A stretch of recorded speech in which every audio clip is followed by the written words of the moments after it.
Je pense c'est le moment où il faut délier les langues, c'est le moment où il faut parler pour que le monde tourne mieux.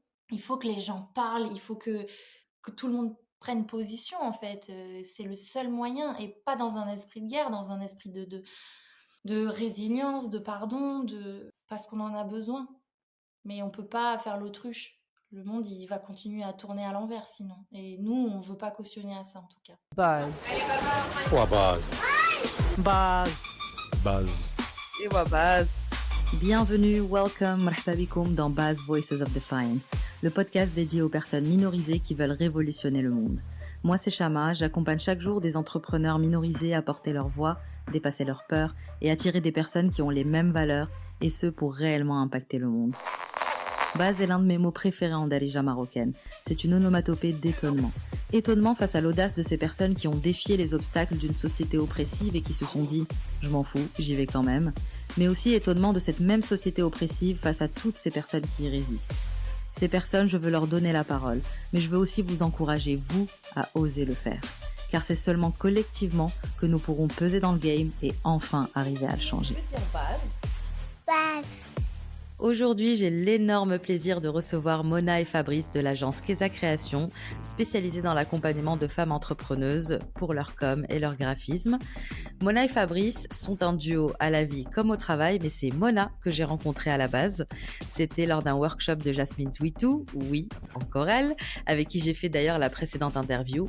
Et depuis avec Mona, on se suit, on discute super souvent, elle a été ma cliente, bref, Mona, c'est le sang. Et je voulais absolument la recevoir avec Fabrice parce que tous les deux sont des survivants et leur histoire mérite d'être entendue par le plus grand nombre. Elle est touchante, puissante et tellement nécessaire. Je tiens d'ailleurs à partager un trigger warning. Dans cet épisode, on va aborder des sujets sensibles tels que l'inceste, les violences sexuelles et le génocide des Tutsis au Rwanda. Ces récits sont difficiles, mais sont essentiels pour comprendre la force et les valeurs qui animent mes invités aujourd'hui. Et ce qui rend cet épisode encore plus spécial, c'est la présence de Fabrice. Si vous suivez Keza Création, vous savez que Mona est habituellement le visage de la marque et la voix de leur communication. Fabrice, lui, préfère rester dans l'ombre. Mais aujourd'hui, pour la toute première fois, il a accepté de partager son histoire et sa perspective lui-même. Et pour ça, je lui suis profondément reconnaissante. On a pu tous les trois discuter de nombreux sujets et principalement de résilience et de reconstruction personnelle, de lutte contre l'injustice et la discrimination, de stéréotypes et de jugements externes et bien entendu d'engagement, de respect et de transmission des valeurs dans sa vie perso et dans son entreprise. Je vous laisse en profiter. Enjoy! Coucou Mona, coucou Fabrice, bonne année déjà pour commencer et j'ai envie de commencer tout de suite par deux questions. La première, c'est déjà comment ça va? Est-ce que vous allez bien? Et la deuxième, c'est quel a été, à votre avis, le premier acte de rébellion dont vous vous souvenez, s'il y en a eu un, même si ça semble hyper insignifiant? Eh ben déjà, coucou, ça va super bien. C'est la rentrée et on est plutôt en pleine forme parce qu'on s'est bien reposé. On espère que toi aussi tu vas bien. Ça va. Euh, tu veux en parler en premier? Non, tu peux y aller. Je dirais que mon premier acte de rébellion, je pense que le plus symbolique, en tout cas, c'est celui de mon dépôt de plainte, quand j'ai porté plainte pour les violences que je subissais. Et toi? Du coup, bonjour. Donc moi, je peux dire que mon premier acte rébellion, je pense que c'était plutôt par rapport à ce que j'ai vécu. Donc c'était à la préfecture. Donc quand je trouvais que je me faisais pas attendre, quand j'ai essayé de me défendre, par rapport à ma vie personnelle. Ok, c'est hyper intéressant que vous citiez ces deux événements-là et on va pouvoir développer justement dans la suite du podcast parce que c'est des événements qui sont très importants dans votre vie. Et d'ailleurs, vous dites très souvent que vous êtes tous les deux des survivants. Est-ce que vous pourriez nous parler de votre parcours en ce sens et nous expliquer en quoi vos histoires personnelles sont au centre justement de vos valeurs communes parce que vous parlez souvent sur vos réseaux de lutte contre l'injustice et la discrimination des minorités. Oui, c'est vrai. C'est vrai qu'on se décrit comme 2 survivants. D'ailleurs, c'est plutôt un fait. Quand j'utilise ce terme-là de survivante, c'est par rapport aux violences faites aux femmes, les violences sexuelles faites aux femmes, dont je suis, une survivante. Et Fabrice, quand il parle de son de ce avec ce mot-là, c'est par rapport au génocide contre les Tutsis, dont il est aussi survivant Au Rwanda. au Rwanda, donc le génocide de 1994. Et c'est effectivement, ce qui nous a construit, ce qui nous a bâtis aujourd'hui et c'est ce qui a fait qu'on a les engagements qu'on a. Hem, Tu peux me redire la suite, excuse-moi, de la question par rapport à ça? Non, non, mais c'est justement ce que tu disais. Moi, je me demandais justement en quoi vos histoires et le fait que vous soyez tous les 2 des survivants, ça soit au centre de vos valeurs justement aujourd'hui. C'est au centre de nos valeurs parce qu'on a décidé que ces côtés-là qu'on a tus pendant longtemps parce qu'on a eu l'impression qu'en fait c'était plutôt un boulet qu'une force. Aujourd'hui, on a décidé d'en faire un peu notre moteur dans notre vie personnelle et dans notre vie professionnelle. On travaille auprès de minorités. Euh, et on a vraiment pris comme mission d'aider ces personnes-là à porter leur voix, à porter leur engagement, que ce soit dans leur entreprise, dans leur storytelling, dans leur marketing. Et on travaille qu'avec des gens qui sont 100% alignés avec nos valeurs. Ouais, c'est ultra intéressant, ce que vous dites parce que c'est un message qui est hyper important et en plus, c'est pas, j'ai envie de dire j'allais dire juste dans le pro. Déjà dans le pro, c'est énorme, mais il y a aussi des actions que vous menez dans votre vie perso qui sont, hyper significatives. Vous m'aviez dit que vous étiez rencontrés en 2016, à la soirée bénévole de l'asso que tu venais de fonder, Mona, Oui, qui s'appelle, Care and c'est Life. ça. Est-ce que tu pourrais nous en dire plus sur ce projet? Comment ça a été lancé? Comment ça s'est déroulé? Comment ça a été reçu? Ce que vous menez comme action et cetera? Parce qu'on va bien sûr arriver aux pros, et c'est une partie importante, mais je trouve ça hyper intéressant de voir comment c'est lié, en fait, comment tout est lié. Euh, J'ai fait un petit peu de l'injustice, enfin du moins contrer l'injustice, c'est ce qui fait le moteur de ma vie de manière générale. Et c'est comme ça qu'est née l'association Karen Life. C'est une association que j'ai montée avec ma sœur Clémence. Elle en est à l'initiative à la base. C'est une association pour favoriser l'accès aux soins sur le continent africain, mais aussi aider les familles en situation difficile, précaire, dans le soin, mais aussi dans le parrainage pour avoir l'accès, par exemple, à l'éducation. Euh, et on aide beaucoup les femmes. Ça a toujours fait partie des piliers dans tout ce que j'ai fait, ça a été d'aider les femmes dans leur maternité, dans leur vie, dans leur santé. Cette association, donc elle est née en 2016 et au début, toutes les deux, on a dû trouver des fonds de manière diverse et variée puisque, bien sûr, aucune grande institution n'a accepté de nous apporter leur aide au début parce qu'on avait encore tout à prouver sur notre légitimité. On était deux petites nanas, j'ai envie de dire. Moi, j'avais peut-être... quand on a commencé vraiment à démarcher, j'avais une vingtaine d'années. Ma sœur tout juste la trentaine. Donc c'est vrai qu'on a dû tout prouver. C'est surtout qu'on est parti sur un très gros projet. On est parti tout de suite sur la création d'un gros dispensaire de soins avec maternité, hôpital, dispensaire, pharmacie. Donc au début, quand on a eu ce projet-là, les gens nous regardaient un peu de travers et se disaient mais elles deux, qu'est-ce qu'elles pensent qu'elles vont pouvoir faire? Euh, et donc on a cherché des fonds comme on pouvait et il s'avère qu'une des premières actions qu'on a fait, c'était une soirée caritative donc à Lyon. Et il nous fallait à l'époque tout plein de sortes de bénévoles et il nous fallait un DJ qui acceptait d'animer la soirée de manière bénévole. Et on nous a mis sur la route de Fabrice, c'est quelqu'un qui nous a donné son contact. Et quand je l'ai contacté pour lui demander, il était hyper emballé par l'idée, bien plus que ce que je ne l'aurais espéré. Oui. Et vraiment, il a été à fond. même pour nous faire nos petits flyers. Enfin, il nous a vachement aidés pour cet événement. Il a ramené du monde. Et c'est comme ça qu'on s'est rencontrés. Et voilà.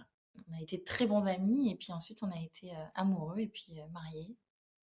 Et ça a commencé grâce à cet engagement commun qu'on avait. J'adore, c'est génial. Et d'ailleurs, quand on a discuté, je me souviens, Fabrice, tu avais dit quelque chose qui m'avait marqué.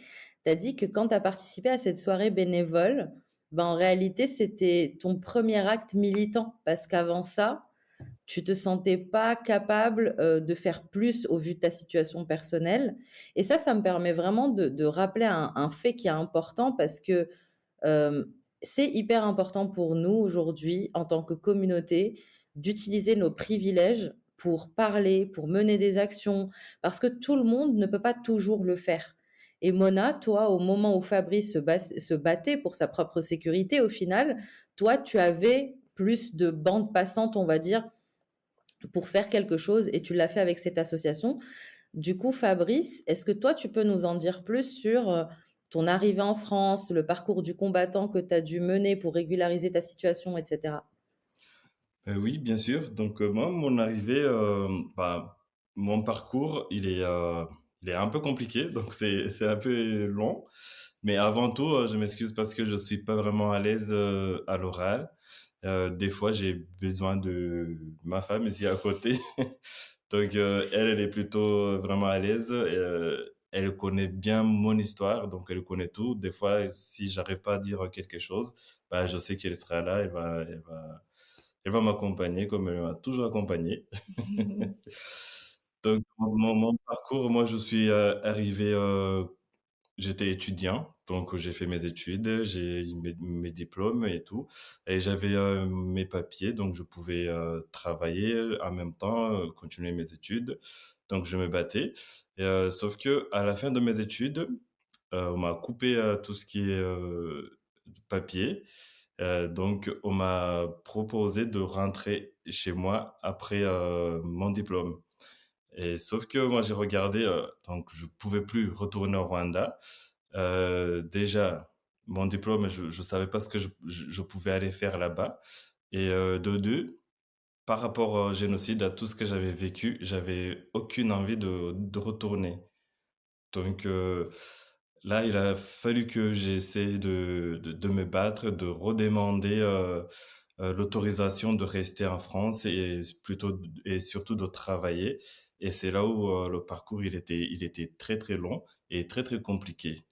L'autorisation de rester, mais Oui, on m'avait l'interdiction de donné travailler. l'autorisation de rester sur le territoire français, mais sans travailler.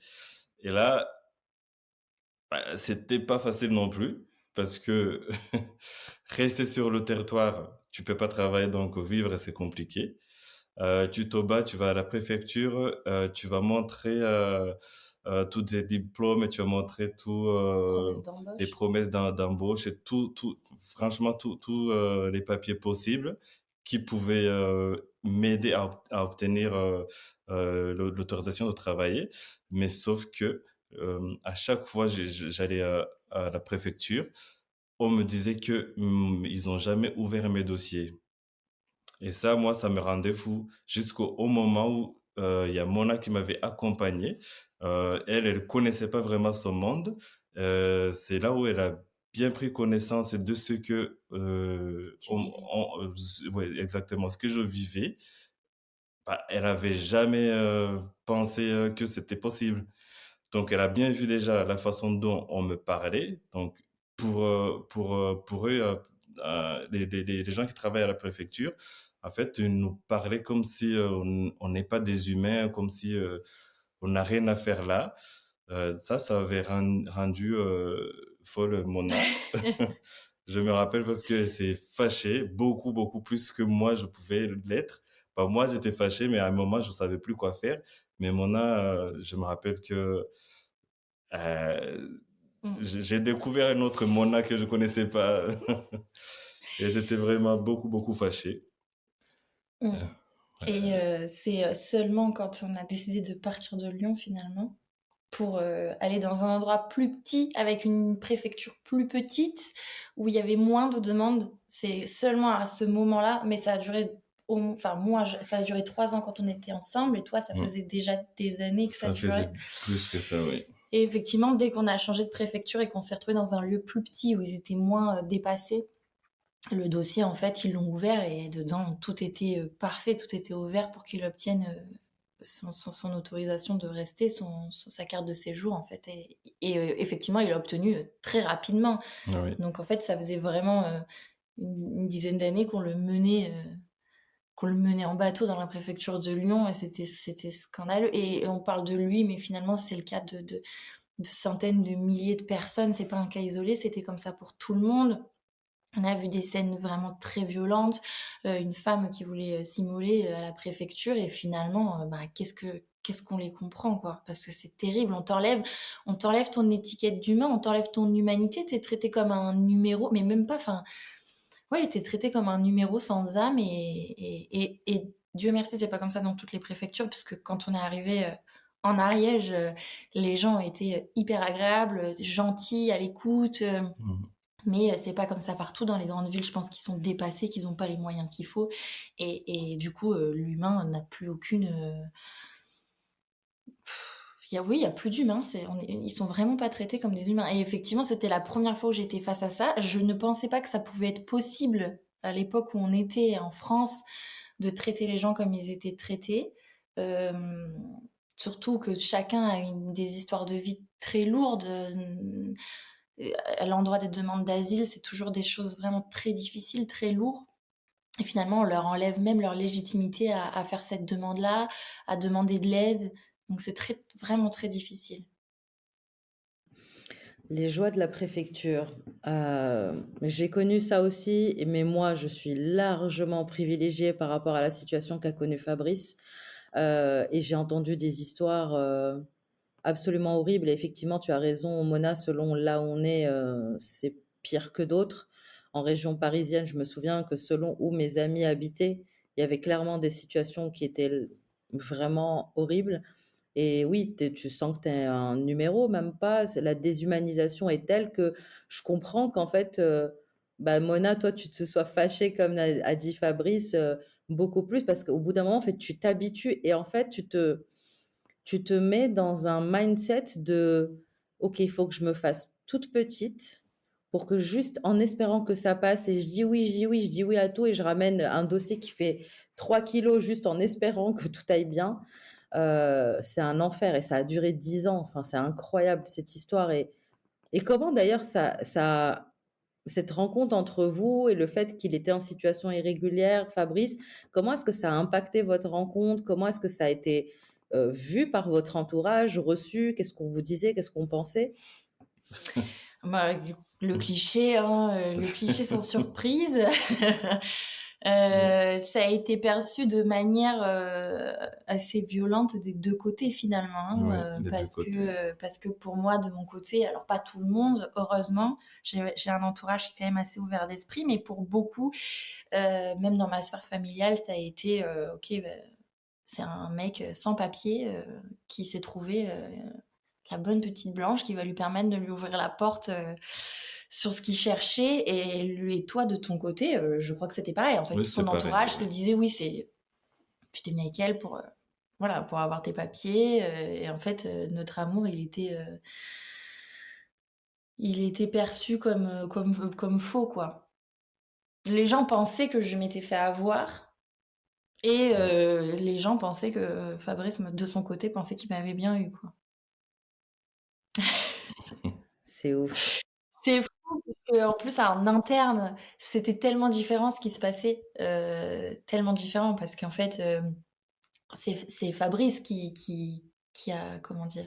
Qui a harmonisé nos quotidiens. C'est lui qui nous faisait vivre parce que moi, je faisais mes études, et malgré le fait qu'il avait eu pas de situation qui l'autorisait à travailler, il s'est toujours démerdé pour, payer un loyer, pour, payer les courses, pour payer les factures. Hem et puis à côté de ça, il m'a beaucoup aidé dans des démarches justement juridiques, alors que lui-même n'avait pas cette chance-là. Donc en fait, ce que les gens voyaient, c'était totalement l'inverse de ce qui se passait vraiment. Ouais, et d'ailleurs, tu avais dit quelque chose qui m'avait profondément touchée et c'était à ce moment-là que je t'ai dit: «Est-ce que vous voulez venir, dans le podcast? Je serais trop contente que vous soyez là tous les 2». Tu avais dit, une phrase et je cite: «Pendant que tout le monde me voyait comme la sauveuse, c'est Fabrice qui me sauvait moi». Mmh. C'est exactement ça. C'est exactement ça parce que quand on s'est rencontrés, j'allais profondément, mal. J'ai été, depuis plus de 10 ans, en procédure, pénale pour qu'on m'accorde la justice, qu'il fallait quoi, pour l'inceste que j'avais vécu et j'étais très, très seule, extrêmement seule et porter ça sur mes épaules, c'était très difficile et j'étais à la limite d'abandonner quand je l'ai rencontré et c'est lui qui m'a donné la force de le faire, il m'a accompagnée partout, il était là d'ailleurs le jour, du verdict et tous les autres jours d'ailleurs. Tu m'as suivie Oui. partout, et il m'a portée quoi. Il m'a donné les ailes pour que je puisse, aller jusqu'au bout et d'ailleurs, grâce à ça, en plus, j'ai obtenu justice. J'avais des difficultés financières. Et finalement, c'est lui qui m'a sortie de la mouise et j'étais en fait dans un système d'autodestruction parce que, voilà, j'allais très mal, hem et quand il est à partir du jour où il a aménagé chez moi, j'ai retrouvé, la paix intérieure et il m'a aidée à me séparer de tout ce qui faisait que je me faisais, souffrir, même des trucs tout cons, j'étais fumeuse, à l'époque, je buvais de l'alcool, hem j'étais très malade physiquement à cause, du stress et tout ça a disparu en quelques mois, parce que justement il était là et qui faisait en sorte que tout aille mieux. Donc en fait, là où les gens s'imaginaient que moi j'étais en train de le sortir des situations difficiles, que j'étais son soutien, que c'était moi la sauveuse, en fait c'est à l'intérieur, en interne, c'était totalement l'inverse qui se passait. Incroyable. C'est fou cette histoire et je suis hyper heureuse que tu viennes le dire parce qu'il y a tellement de préjugés, de clichés et c'est pour ça que votre histoire est tellement importante à raconter, je trouve. Parce que je pense qu'il y en a plein des histoires comme ça, qu'on ne dit pas, qu'on ne raconte pas et je trouve ça absolument sublime que vous commenciez à parler de ça à travers votre entreprise.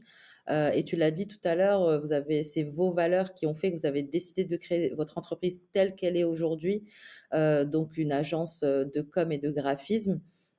Et vous avez précisé tout à l'heure que ça s'adressait, spécifiquement aux femmes entrepreneuses.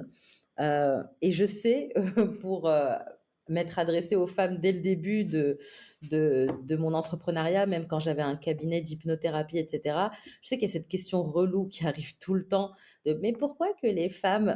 Mais là, j'imagine que ça doit être encore pire pour vous parce que dans l'entreprise, il y a aussi Fabrice qui est un homme.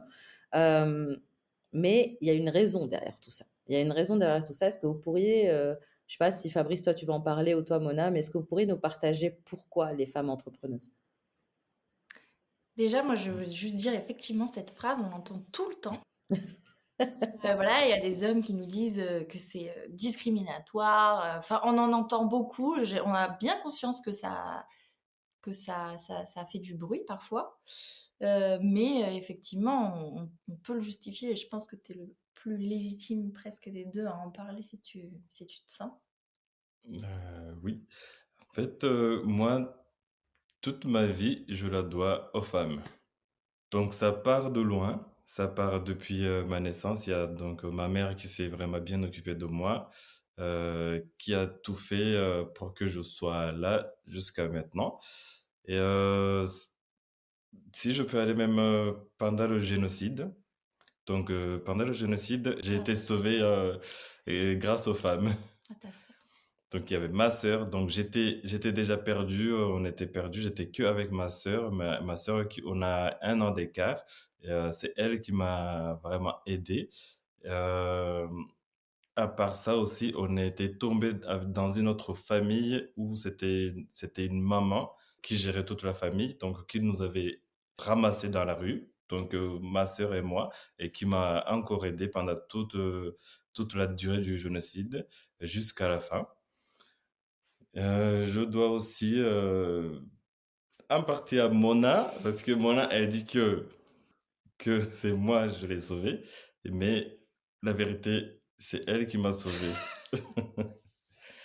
C'est elle vraiment qui m'a sauvé parce que c'est très très long. Je ne sais pas si on peut avoir le temps d'en parler, mais moi, je viens de loin et là, tout ce que je peux dire, ce qui est important, tout ce qu'elle a fait, c'est que l'homme que je suis maintenant, c'est grâce à elle. Moi, j'étais un homme, mais perdu. J'étais un homme, euh, même dans tout ce qu'on a parlé tout à l'heure, j'avais pas de papier. À un moment, je me sentais vraiment, par rapport à tout ce que j'ai vécu, à un moment, j'avais commencé à croire que je suis rien. Mais Mona, elle m'a fait comprendre que tout ça, c'est faux, que tout ça, c'est pas, c'est par rapport à ce que j'ai vécu. Donc, je me fais des idées. Elle m'a fait comprendre que je suis vraiment un homme, qu'il faut que je regarde mes valeurs et qu'il faut que je continue à m'affirmer qui je suis. Et donc, tout ça, c'est grâce à elle. Donc, en vrai, c'est elle qui m'a vraiment sauvé. C'est pas moi, je l'ai pas sauvé. On s'est sauvés, Voilà, on s'est mutuellement. sauvé. C'est ça. Et je voulais aussi remercier à mes sœurs aussi qui ont été là. Il y a les sœurs de Mona aussi qui m'ont beaucoup, beaucoup aidé. Je n'oublie pas la mère de Mona qui m'a tellement aidé, qui m'a aussi accompagné 2, 3 fois même à la préfecture. Donc, elle était toujours, toujours là. Et jusqu'à maintenant, elle est toujours là. Donc, et si j'ai besoin de quelque chose, je sais qu'elle est toujours là. Donc, je remercie vraiment toutes ces femmes. Et en dernier, à ma petite fille, Keza.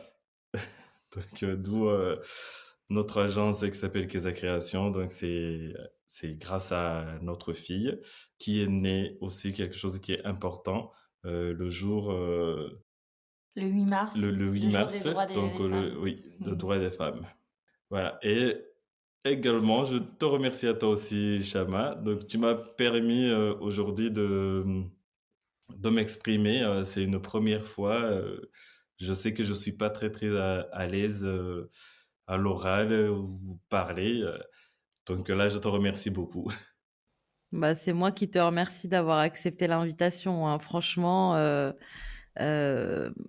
j'ai pas les mots tant de devant un discours comme celui que tu as fait, et j'ai envie d'arrêter le podcast ici. Heureusement que je mute à ceux qui m'écoutent là. Je mute quand les gens parlent, et heureusement parce que vous m'auriez entendu renifler pendant toute la réponse. Je me reconcentre. Merci franchement pour ce partage hyper authentique et hyper sincère. Et d'ailleurs, ça se voit en fait qu'il y a quelque chose d'hyper fort qui se dégage déjà de vous quand on vous parle, et de votre communication en ligne. Parce que moi, Mona, tu sais que je vous suis depuis plusieurs années. On s'est rencontrés dans une formation, puis j'ai découvert donc votre boîte. Et j'ai vu à quel point ça a évolué. Avant, on était dans quelque chose de très pro, certes, mais c'était quand même assez lisse. Et on ne savait pas qui vraiment il y avait derrière Kesa Création. On ne savait pas forcément les valeurs qui drivaient derrière. De temps en temps, il y avait un petit mot ponctuel sur l'entrepreneuriat féminin. Et puis à un moment, ça a switché. À un moment, j'ai vu ce switch, et vous avez fait un post récemment qui parlait justement de douceur et de rage, et j'avais dit c'est de la douceur enragée. En fait, vous êtes clairement mis à parler ouvertement de vos valeurs, de vos combats, de vos convictions, et j'aimerais bien savoir le déclic, ça a été quoi? Est-ce que ça a été évident et facile d'être aligné sur ça dès le début? Est-ce que vous étiez d'accord? Et pourquoi ce combo? Pourquoi on parle de douceur et de rage en même temps? Pour faire suite un peu à ce qu'a dit Fabrice là, et déjà, lui s'est dit, moi je dois rendre aux femmes ce qu'elles m'ont apporté. Je veux donner mes compétences, je veux donner mon temps à des femmes et je veux les aider elles aussi à s'épanouir parce que voilà, je leur dois la vie, c'est ce que tu me répètes très souvent. Mm. Moi, par rapport à mon enfance, à mon rôle de femme dans la société, Je me suis dit pareil, je veux travailler avec des femmes, je veux aider des femmes, voilà. Mais ça n'a pas été évident. Au début, on s'était dit on veut travailler avec des femmes et on parlait avec une communication qui s'adressait à tout le monde parce qu'on n'osait pas, parce qu'on disait on va se fermer des portes. Ça, honnêtement, après, ça s'est fait très naturellement après qu'on ait eu des expériences justement professionnelles avec des hommes et on s'est dit ok, bah, ça confirme, on n'a pas du tout, du tout, du tout envie de travailler avec des hommes. C'est pas du tout discriminatoire, c'est pas que ça se passait moins bien, c'est qu'on s'est rendu compte que on n'avait pas la même, on vibrait pas de la même façon sur les projets, voilà. Et ensuite, pour ce qui est vraiment de comment développer la communication, c'est vrai qu'on avait une communication lisse. Moi, je disais très souvent à Fabrice, on a une communication qui est plate, qui est insipide, finalement qui était professionnelle. On avait des clients, mais moi, j'étouffais dans cette communication parce que j'avais des choses à dire et j'ai plus notre communauté grimper et plus je me disais putain, j'ai envie de dire, j'ai envie de parler, j'ai envie que ça a un sens, j'ai envie que ce soit fort. J'ai envie voilà, de travailler avec des gens qui portent les mêmes valeurs que nous. Ça a été très difficile au début, parce qu'on n'était pas hyper d'accord, parce que moi j'ai commencé à plus pouvoir tenir ma langue et j'avais trop besoin de dire des choses. Et Fabrice, lui, disait oui, mais ça peut jouer contre nous, on va perdre des clients. Au début, il n'était pas hyper rassuré sur le fait qu'on puisse parler de sujets qui nous impactaient. Et puis, il y a eu des actualités qui ont fait que ça a été un déclic total du jour au lendemain. Et on s'est dit, OK, on peut plus. Moi, c'était vital. C'est voilà, en octobre, quand il y a eu l'attaque tragique qui a amené ensuite au combat et au génocide contre le peuple palestinien, où je me suis dit, OK, là, pour moi, si je ne dis rien, je peux plus me regarder dans un miroir. Je suis une grosse traître. Voilà, clairement, je ne peux plus me regarder dans un miroir. Déjà parce que mon mari, ma belle famille, ma famille maintenant, a survécu à un génocide, mais ils sont très peu à avoir survécu. Ça a été un génocide terrible qui passait pourtant sur les écrans de notre télé et dont personne ne parlait et dont voilà, tout le monde savait, personne n'a rien fait, personne n'a agi, personne ne parlait. À l'époque, il n'y avait pas la puissance des réseaux sociaux et on leur a pas donné la lumière qu'ils méritaient à ce moment-là. Et c'est abominable de côtoyer des gens qui ont vécu ça et qui savent qu'on les voyait, qu'on savait ce qu'ils vivaient et que personne ne leur est venu en aide. C'est absolument abominable et je ne me sentais pas de savoir qu'il y avait la même chose qui se passait ailleurs et qu'encore une fois les gens allaient se taire. C'était trahir mon mari, c'était trahir la mémoire de sa famille. C'est pas le même pays, mais peu importe, les frontières n'existent pas. En fait, on est des êtres humains. Et pour moi, c'était juste impossible de me taire sur ce sujet-là. Et c'est à ce moment-là que je lui en ai parlé et que, ben, évidemment, qu'il m'a dit oui, on peut pas se taire. Ça a été difficile pour lui, mais voilà, il m'a dit on peut pas se taire. C'est à ce moment-là aussi qu'on a commencé à parler de sa vie, du fait qu'il était un survivant. Et qu'on a commencé à partager nos engagements. On s'est dit on n'a pas envie de travailler avec des gens qui partagent pas les valeurs qu'on a. Et voilà, c'était vital de parler. Et ensuite, il y a une autre actualité qui a fait que notre communication a aussi pris un autre tournant. C'est quand il y avait eu les actualités sur l'affaire Gérard Depardieu. À l'époque, j'ai disparu des réseaux sociaux pendant 15 jours et ensuite j'ai expliqué un peu pourquoi. Ça m'a énormément brassé le fait qu'il y ait une tribune pour défendre cet homme. Ça m'a rendue profondément anxieuse et malheureuse et je me suis dit ça ne changera jamais. Et en fait, quand j'en ai parlé en revenant de ces 15 jours de pause, je me suis rendu compte que dans nos abonnés, voilà, dans les échanges qu'on avait, j'étais pas toute seule et c'était évident. Et on était très nombreuses à avoir vécu ça. Et en fait, je pense que je pense c'est le moment où il faut délier les langues, c'est le moment où il faut parler. Et on en parlait justement avec Fabrice ce matin. On se disait pour que le monde tourne mieux, il faut que les gens parlent, il faut que que tout le monde prenne position en fait. C'est le seul moyen et pas dans un esprit de guerre, dans un esprit de résilience, de pardon, parce qu'on en a besoin. Mais on peut pas faire l'autruche. Le monde, il va continuer à tourner à l'envers sinon. Et nous, on veut pas cautionner à ça en tout cas. Bah écoutez, vous savez que je ne peux être que d'accord. Je ne peux être que d'accord avec ça. C'est hyper important que tout le monde parle pour que justement, parce que les gens ont peur de Mmh. parler parce qu'ils ont peur pour leur sécurité individuelle, Ouais, mais quand on parle tous, ça donne le courage et ça protège individuellement. Le fait de parler collectivement protège individuellement. Mais j'ai envie de rebondir sur un truc que tu as dit à un moment, parce que j'entends beaucoup, ouais, mais en même temps, mon business, il marche sans que je parle ouvertement de mes convictions. Donc pourquoi, à quoi bon risquer un tollé, des clashs, des je sais pas quoi, un shitstorm ou je ne sais quoi d'autre. Mais tu as dit, j'ai tout fait dans ma com.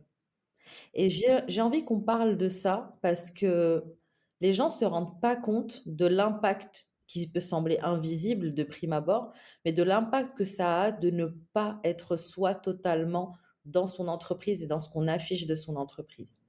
Est-ce que tu peux nous dire justement, nous parler de ça?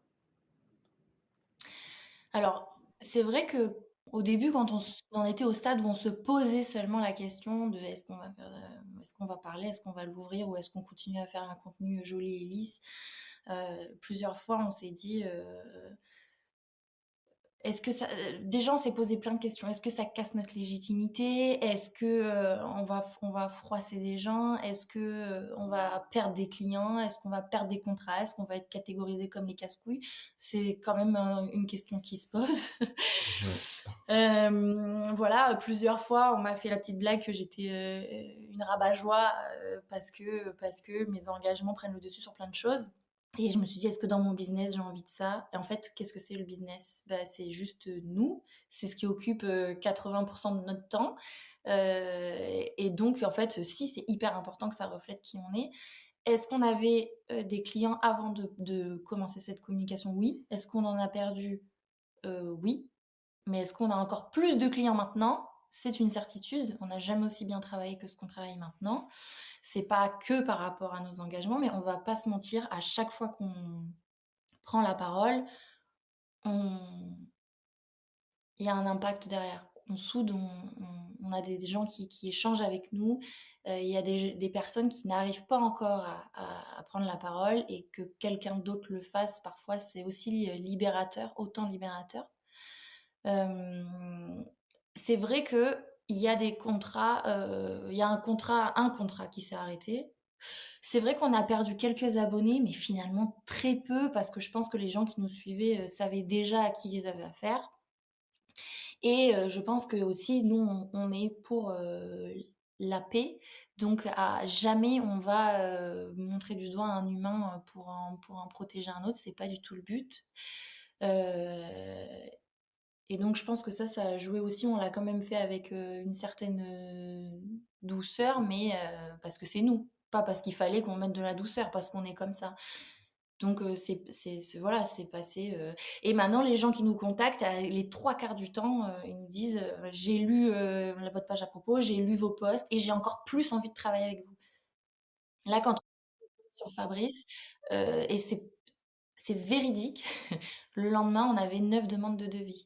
Parce qu'en fait, et tous venaient de ce poste en disant: «J'ai envie de travailler avec vous», et c'était hyper puissant. Et alors les 9 devis n'ont pas été signés, mais c'était hyper fort, et on s'est dit: «Bah, OK, c'est un signe qu'on a bien fait de parler de tout ça». Mais oui, mais bien sûr. Et d'ailleurs, tu l'as rappelé, tu as dit oui, nous on le fait avec douceur parce que c'est nous, et je me rends compte qu'on n'a pas, qu'on s'est pas arrêté sur ça. On parlait tout à l'heure de douceur et de rage. Pourquoi ce combo? En quoi il vous reflète en fait ce combo douceur-rage? Je pense qu'on a vécu tellement de violence dans nos vies que la douceur, c'est devenu quelque chose de vital. On a besoin de doux. Si tu regardes, même là, tu nous vois autour de nous, tout est blanc. On a besoin de cette douceur-là pour, pour contraster justement exactement avec cette rage qu'on a eue à l'intérieur de nous, cette colère intense qu'on a pu vivre pendant tellement d'années, mais qui aujourd'hui, petit à petit, s'estompe. Et donc les 2 sont forcément toujours ensemble, mais s'équilibrent. Ok, merci beaucoup. Bah, du coup, on va passer aux questions rituelles. On arrive vers la fin de l'épisode.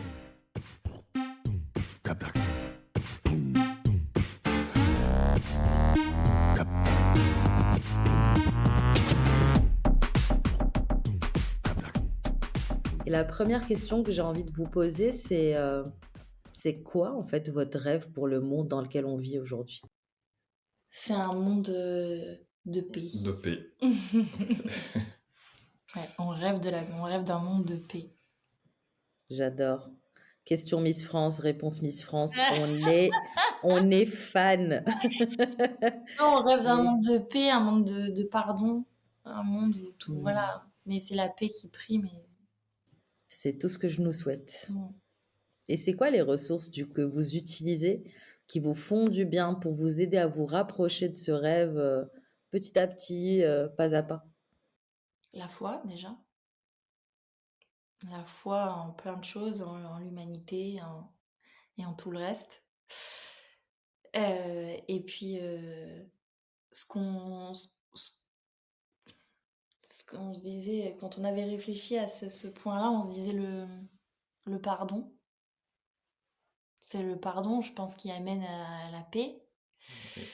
On l'a bien vu dans nos situations personnelles et on a vu à quel point le pardon, il pouvait faire des choses extraordinaires. Si on regarde aujourd'hui le Rwanda où tout le monde cohabite en paix, ça a été qu'une question, enfin, pas qu'une question, mais ça a été une question de pardon parmi d'autres. Ouais. Mais le pardon a beaucoup fait. Et puis, notre agence avec lesquelles on essaye, en tout cas, de mettre notre pierre à l'édifice d'un monde plus pacifique avec les actions qu'on mène, avec tout ce parce qu'on réinvestit aussi une partie de notre chiffre d'affaires dans des actions humanitaires, pas que dans notre asso, enfin dans l'asso Care and Life, mais dans plein d'autres associations. Nos clients, sans même le savoir, participent à des actions qui vont en ce sens-là. T'as quelque chose, toi aussi, à rajouter? Non, c'est... Ressources, non? Non, c'est exactement tout ce que tu as dit. Voilà. Canon, merci beaucoup. Et enfin, on va passer aux bases, parce que c'est quand même le nom du podcast. Donc, je rappelle pour les personnes qui nous écoutent, si vous n'avez pas écouté les autres épisodes ou vous n'avez pas écouté l'épisode bande-annonce, c'est un mot/onomatopée d'étonnement en dialecte marocain. Cet étonnement peut être positif, en mode « Waouh, c'est ouf ce que cette personne arrive à faire, c'est limite pas croyable », base. Mais ça peut être aussi sarcastique, genre, j'en sais rien, quelqu'un qui se dit hyper loyal en amitié, le crie sur tous les toits, et puis vous apprenez que cette personne vous a trahi, là, tu as envie de dire base. Du coup, j'aimerais bien que vous me donniez, alors ça peut être chacun de votre côté, ou bien le même, si vous avez le même, pensez à un base positif, le wow admiratif que vous aimeriez adresser à quelqu'un ou quelque chose, je sais pas. Et ça serait quoi aussi votre base sarcastique, vraiment, genre, really, que vous rêveriez de lancer pour faire bouger les choses? On y a beaucoup réfléchi et on n'a pas réussi à trouver. Est-ce que, par exemple, les femmes qui se servent de la force incroyable de la féminité pour soulever des montagnes et s'imposer dans l'entrepreneuriat, c'est un base? Bah ouais, de ouf. En fait, c'est vraiment hyper libre. C'est à qui tu as envie de dire base. Et si pour toi, ces femmes-là, tu es vous êtes hyper admiratif d'elles et que vous dites, mais c'est fou quand même. Il y a des galères, il y a tout ça, elles arrivent quand même à faire ça. Base. Ça résonne pour vous quand c'est dit comme ça? Ouais. Ok, canon. Et ce serait quoi le sarcastique? Ouais, ce serait les personnes qui se disent hyper ouverts d'esprit, hyper inclusif, parce que c'est un peu le mot tendance. Et puis quand ils découvrent que derrière l'agence, c'est un homme et qu'en plus il est noir, qui finalement sont plus intéressés par nos services. C'est beaucoup arrivé. C'est beaucoup arrivé? Ouais. Oui. Ah ouais. Ouais, là, ça mérite un bon gros base. Ouais. Ouais. Et au moins, on n'a plus ce problème maintenant qu'on se montre et qu'on parle de qui on est, d'où on vient. Voilà, les gens savent à qui ils ont affaire. Le mec n'a Yes. carrément pas de papier. Là, il n'y a plus de surprise, quoi. Voilà, c'est ce que je vous dis quand je vous dis, mais parlez, dites les choses. Au moins, il n'y a plus de surprise. Exactement. Merci beaucoup, franchement, à tous les deux. Est-ce qu'il y a des actus que vous aimeriez partager? On a mis en place justement par rapport à ça, parce qu'on s'est rendu compte à quel point c'était puissant notre histoire, à quel point les événements qu'on a vécus peuvent influencer toutes les actions qu'on mène et notre entrepreneuriat finalement. On a créé une formation pour se servir de ça dans sa stratégie de marque, pour se différencier, pour apporter de la puissance à sa communication. Et on a décidé en plus qu'on le ferait financer à 100%. Donc l'État prend en charge cette formation. Donc pour toutes les personnes qui ont envie d'apprendre à se servir de leur histoire personnelle pour en faire une communication à la hauteur, pas lisse, enragée, impactante et qui convertit. Ben voilà, on a créé cette formation qui maintenant est finançable et ça, c'est une hyper belle nouvelle pour commencer 2025. Ah, mais c'est génial, canon. Bah, je mettrai de toute façon tous les détails, s'il y a un lien et tout, je mettrai tout ça dans la description de l'épisode.